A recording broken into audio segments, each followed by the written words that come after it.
Does that say something about him, about the country, or both? Yeah, I mean, look, he's not wrong to say that there's been political violence throughout history, but it is absolutely at a crescendo in recent years. Look at the numbers that the Capitol Police have assembled about the number of threats they are registering each year now to members of Congress. It's gone way up. We've seen this kind of thing now 3 times with President Trump, twice while he was a candidate, and now once as president in his second term. We've seen it with Nancy Pelosi's husband. We saw it with those Minnesota lawmakers, state lawmakers. We've seen it with Steve Scalise going back a number of years. There are plenty of examples, right and left, and it does seem to be, an increasing pattern at modern times. So, look, I wasn't at Saturday night's dinner. I've been to many of these dinners over the years. I can tell you that the security there did what it was supposed to do, which was to stop the person from getting to the president. It's worth remembering, I think a lot of people might not understand this. He didn't get anywhere near the president, right? He didn't get in the same room. He wasn't in the ballroom. He wasn't on the same floor. He charged through the security perimeter, and they stopped him, and they prevented him from doing any damage, which is a great thing. But that doesn't mean that there won't be rethinking the issues and how they do these things. This is the same way and the same place. They've been doing this since back in the in the 80s, 90s. When I started going in the 90s, they had the exact same type of security they had back then. It may be worth thinking about expanding the perimeter out further and so forth. But this did, the security actually did do what it was intended to do. The question is whether or not in the modern age we need to rethink that security and whether or not it's something that we're going to accept, as the president was talking about.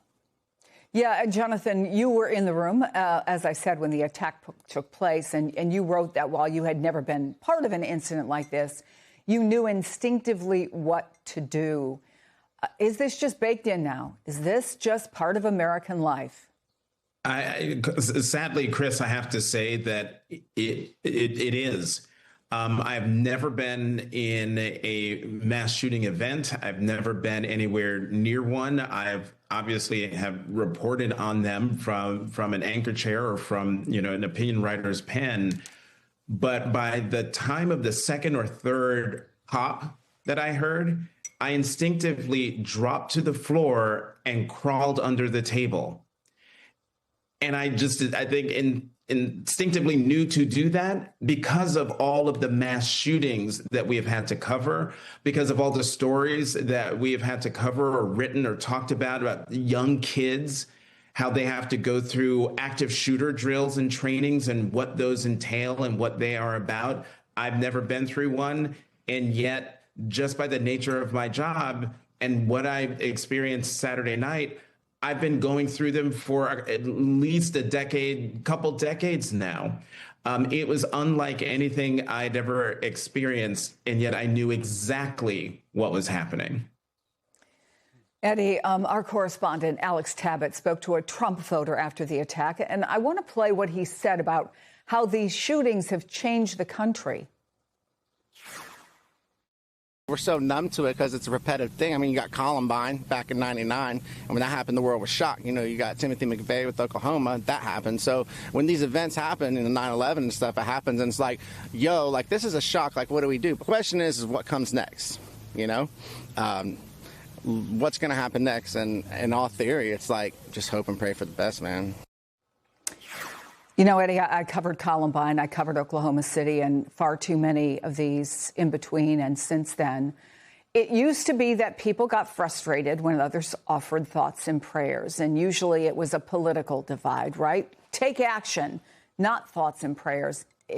Do you think at this point, Eddie, there is a sense of resignation that, this is the best we can do, thoughts and prayers?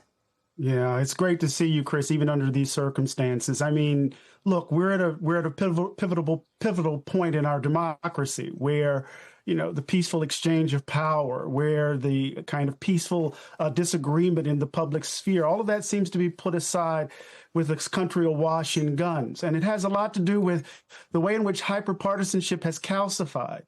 It's not so much that we disagree. And we disagree along party lines, but those disagreements are tethered to our sense of identities, Chris. We view each other as enemies. And that shift in the political culture has had implications downstream. It has led to, instead of disagreement in the public domain where we write and we argue with words, We're now, because we're awash in guns, we argue with guns in some ways. And you combine that with the maximum, some folks who are accelerationists, folks who are post-liberal, folks who hold positions on either extreme. And then you combine that with an economy where people don't feel like they have any access to the American dream, and the deep sense of melancholy and loneliness, you get this. So part of what I wish we would do in this moment, Chris, is not tinker around the edges, but have a deeper conversation about America, about who we are. We're not okay.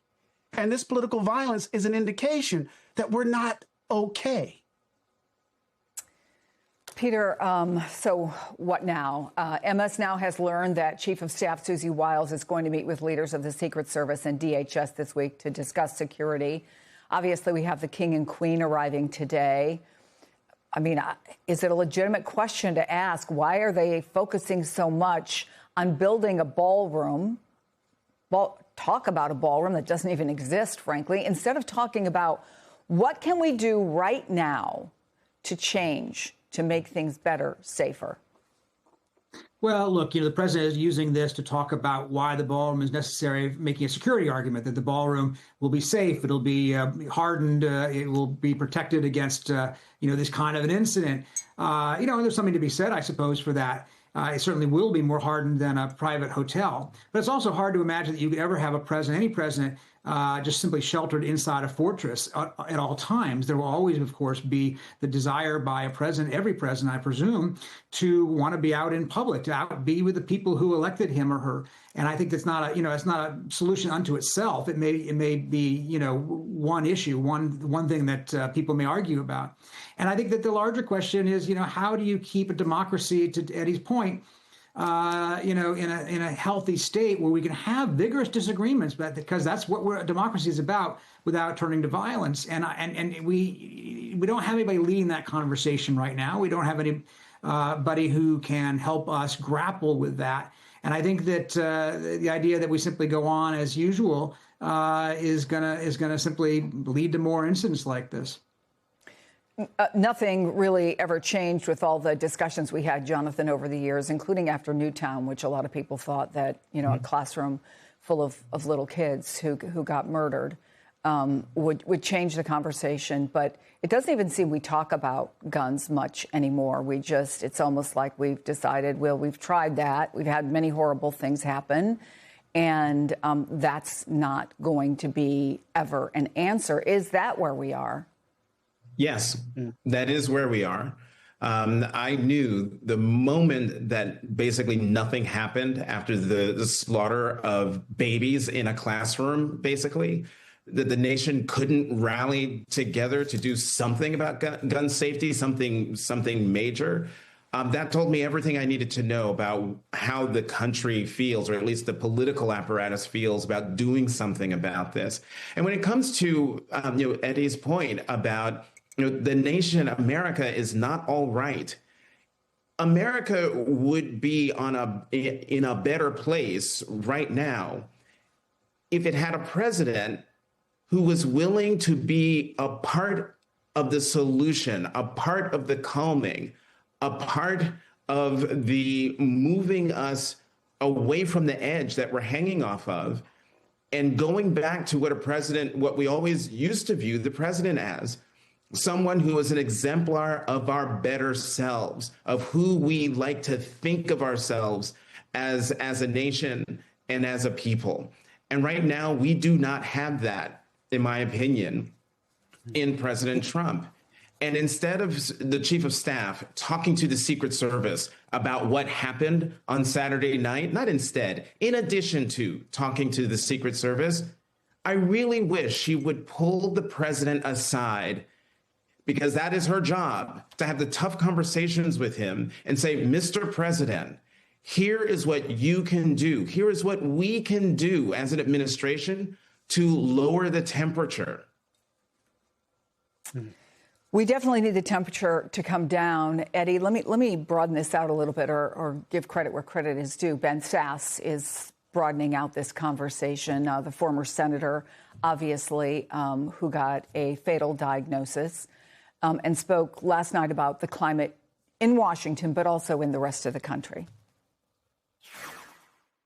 I don't really think our current politics are driving what's happening. I think it's mostly an echo of what's happening. I think we have really thin, shallow community right now. And unless people know the thickness of their local community, it's hard to make sense of what national politics are for. I think our national political dysfunction is an echo of larger problems. Do you think he's right about that, Eddie? Absolutely. You know, community is often defined in our country these days as who's your tribe? Who do you care most about? The beauty of democracy is that it's in some ways a kind of disinterested love. That is, you don't have to know the person to be concerned about their well-being, that there's a robust notion of the public good that defines our being together. Instead, we're these selfish people animated by our hatreds and our grievances in these days. And you know what, Chris? When I say that we're not okay, I keep thinking about those anniversaries of so many people who died because of COVID. You think about all of those empty kitchen table, those empty chairs at the kitchen table, all those folk who have to deal with the fact that the people that they love are not with them, over 1 million people. And we moved on as if we were going to be okay.